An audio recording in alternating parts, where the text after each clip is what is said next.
Right, in this latest series of videos, Alicia breaks Simon's car. We are going to try and take out the rear view mirror. Now, we are going to do this as the first part of a series where we're going to install the Clearsight upgrade. But first of all, so I'm not sure why you'd want to remove your mirror otherwise. So there are various mirror options on the Defender.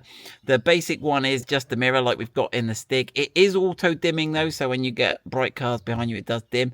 There was some, you'll notice the ones with buttons on here, if you see them on eBay, that's not a mirror, it's a screen actually. It looks like a mirror, but it's a screen, and that's what the Clearsight rear view mirror, and you've got the mirror in your antenna.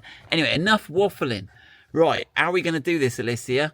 Right, the first thing you've got to do is... Now, I have got this little sort of intermediary sun flap. I think they ditched it pretty early on.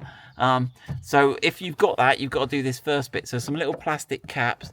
Just get your screwdriver in between the headlining and fire them both down. They sound like they're breaking, but they don't. So, and they're handed as well, so make sure you remember, because they're not quite symmetrical in design. That edge and that edge are not. There you go, she's wrecking it already. He's a beast. All right, okay, and that reveals two orange screws. Obviously they won't be orange. Oh, did we put the other one back in? Yeah, I can't see it on the camera. Right, so let's remove those. There you go, that's better. I got it. So that's a Torx T25. But again, I think they ditched this as part of their cost down / it wasn't that cunning an idea sort of thing. Now, one thing with the clear view mirror, if you've got dodgy eyes like me, I really struggle to focus, and it's surprising how close the mirror is in this car. It would have been so much better for people with dodgy sight if they'd have put it further away. It's closer. I'll do some measurements and maybe in the next video. I think it's closer than in my Mini. Right, there we go. While I'm waffling, Alicia's getting on with it. Well, you better show us those in case we need to put them back together. Oh, there you go. So that's a threaded bolt there. It's got a nice little lead in. There you go. Right, that looks like it's out. You just don't want to drop it, do you? No. Right, there we go. So you've got two of those, both the same. Now, right, now I've got to get a good camera angle on this.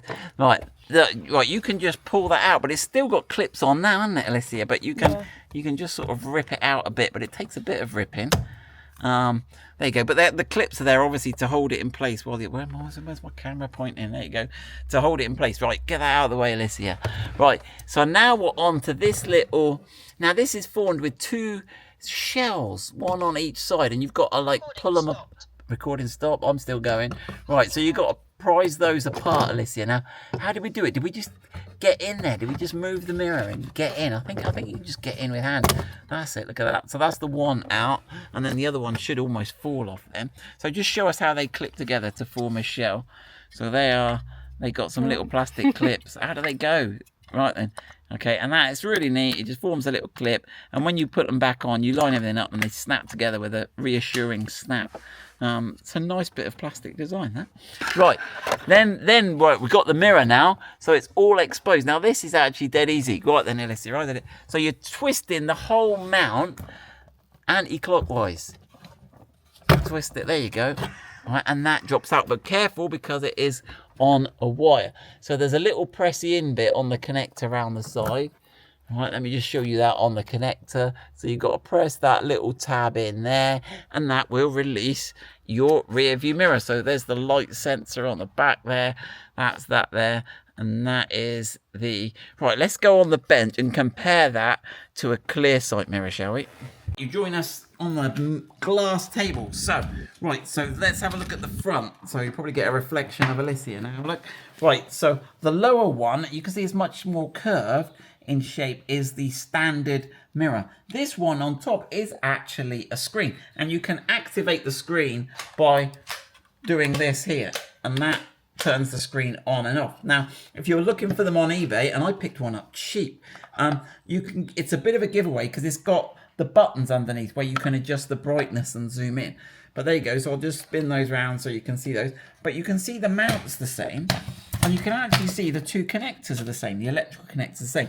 But the other thing to look out for is this extra little connection at the top here. So this is where the video signal feeds into the screen. Everything else is the same. And so there's a FACRA connector, and that goes on there, and this is what we've got to do. And that goes to the rear camera, you see. So there's an extra on the antenna, so you need to buy a new antenna as part of the upgrade. And we've made this loom, and in the next video we will try threading this through. And I think we've also got to do a software update in the CCF files to tell the car we have got the clear view rear mirror, and I think it will just give extra power to these pins. Right, so that is part one, how to remove your rear view mirror and the basics of what we're going to do in the Clearsight upgrade. And we've got to work out how to route the cables and take off the camera and do all that stuff. Right, there you go.